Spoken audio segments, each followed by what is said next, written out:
अहमद ने, जो बाग के पेड़ पर बैठा हुआ था, जब देखा कि चपला ने नाजिम को गिरफ्तार कर लिया और महल में चली गई, तो सोचने लगा कि चंद्रकांता, चपला और चंपा बस यही तीनों महल में गई हैं। नाजिम इन सभी के साथ नहीं गया तो जरूर वह इस बगीचे में ही कहीं कैद होगा। यह सोच वह पेड़ से उतर इधर उधर ढूंढने लगा। जब उस तहखाने के पास पहुंचा जिसमें नाजिम कैद था, तो भीतर से चिल्लाने की आवाज आई, जिसे सुन उसने पहचान लिया कि नाजिम की आवाज है। तहखाने के किवाड़ खोल अंदर गया, नाजिम को बधा पा झट से उसकी रस्सी खोली और तहखाने के बाहर आकर बोला, चलो जल्दी इस बगीचे के बाहर हो जाए। तब सब हाल सुने कि क्या हुआ। नाजिम और अहमद बगीचे के बाहर आए और चलते चलते आपस में बातचीत करने लगे। नाजिम ने चपला के हाथ फंस जाने और कोड़ा खाने का पूरा हाल कहा। अहमद बोला, भाई नाजिम, जब तक पहले चपला को हम लोग न पकड़ लेंगे तब तक कोई काम न होगा, क्योंकि चपला बड़ी चालाक है और धीरे धीरे चंपा को भी तेज कर रही है। अगर वह गिरफ्तार न की जाएगी तो थोड़े ही दिनों में एक की दो हो जाएगी।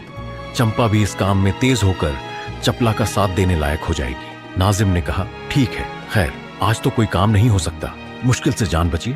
हाँ, कल पहले यही काम करना है, यानी जिस तरह से हो चपला को पकड़ना और ऐसी जगह छिपाना है कि जहां पता न लगे और अपने ऊपर किसी को शक भी ना हो। ये दोनों आपस में धीरे धीरे बातें करते चले जा रहे थे। थोड़ी देर में जब महल के अगले दरवाजे के पास पहुंचे तो देखा कि केतकी, जो कुमारी चंद्रकांता की लौंडी है, सामने से चली आ रही है। तेज सिंह ने भी, जो केतकी के वेश में चले आ रहे थे, नाजिम और अहमद को देखते ही पहचान लिया और सोचने लगे कि भले मौके पर ये दोनों मिल गए हैं और अपनी भी सूरत अच्छी है, इस समय इन दोनों से कुछ खेल करना चाहिए और बन पड़े तो दोनों नहीं, एक को तो जरूर ही पकड़ना चाहिए। तेज सिंह जानबूझकर इन दोनों के पास से होकर निकले। नाजिम और अहमद भी ये सोचकर उसके पीछे हो लिए कि देखें कहाँ जाती है नकली केतकी। तेज सिंह ने मुड़कर देखा और कहा, तुम लोग मेरे पीछे पीछे क्यों चले आ रहे हो? जिस काम पर मुकर्रर हो उस काम को करो। अहमद ने कहा, किस काम पर मुकर्रर हैं और क्या करें, तुम क्या जानती हो? केतकी ने कहा, मैं सब जानती हूँ, तुम वही काम करो जिसमें चपला के हाथ की जूतियां नसीब हो। जिस जगह तुम्हारी मददगार एक लौंडी तक नहीं है, वहाँ तुम्हारे लिए क्या होगा? नाजिम और अहमद केतकी की बात सुनकर सोचने लगे कि यह तो बड़ी चालाक मालूम होती है, अगर हम लोगों के मेल में आ जाए तो बड़ा काम निकले। इसकी बातों से मालूम भी होता है कि कुछ लालच देने पर हम लोगों का साथ देगी। नाजिम ने कहा, सुनो केतकी, हम लोगों का तो काम ही चालाकी करने का है। हम लोग अगर पकड़े जाने और मरने मारने से डरे तो कभी काम न चले, इसी की बदौलत खाते हैं। बात की बात में हजारों रुपए इनाम मिलते हैं। खुदा की मेहरबानी से तुम्हारे जैसे मददगार भी मिल जाते हैं, जैसे आज तुम मिल गई। अब तुमको भी मुनासिब है कि हमारी मदद करो। जो कुछ हमको मिलेगा उससे हम तुमको भी हिस्सा देंगे। केतकी ने कहा, सुनो जी, मैं उम्मीद के ऊपर जान देने वाली नहीं हूँ। वे कोई दूसरे होंगे, मैं तो पहले दाम लेती हूँ। अब इस वक्त अगर कुछ मुझको दो तो मैं अभी तेज सिंह को तुम्हारे हाथ गिरफ्तार करा दूं, नहीं तो जाओ जो कुछ करते हो करो। तेज सिंह की गिरफ्तारी का हाल सुनते ही दोनों की तबीयत खुश हो गई। नाजिम ने कहा, अगर तेज सिंह को पकड़वा दो तो जो कहो हम तुमको दें। केतकी बोली, 1000 रुपए से कम मैं हरगिज न लूंगी, अगर मंजूर हो तो लाओ, रुपए मेरे सामने रखो। नाजिम ने कहा, अब इस वक्त आधी रात को मैं कहाँ से रुपए लाऊं? हाँ, कल जरूर दे दूंगा। केतकी ने कहा, ऐसी बातें मुझसे न करो, मैं पहले ही कह चुकी हूँ कि मैं उधार सौदा नहीं करती। लो मैं जाती हूँ। नाजिम ने आगे से रोक कर कहा, सुनो तो, तुम खफा क्यों होती हो? अगर तुमको हम लोगों का एतबार न हो तो तुम इसी जगह ठहरो, हम लोग जाकर रुपए ले आते हैं। केतकी बोली, अच्छा, एक आदमी यहाँ मेरे पास रहे और एक आदमी जाकर रुपए ले आओ। नाजिम ने कहा, अच्छा, अहमद यहाँ तुम्हारे पास ठहरता है, मैं जाकर रुपए ले आता हूँ। यह कहकर नाजिम ने अहमद को तो उसी जगह छोड़ा और आप खुशी खुशी क्रूर सिंह की तरफ रुपए लेने को चला। नाजिम के चले जाने के बाद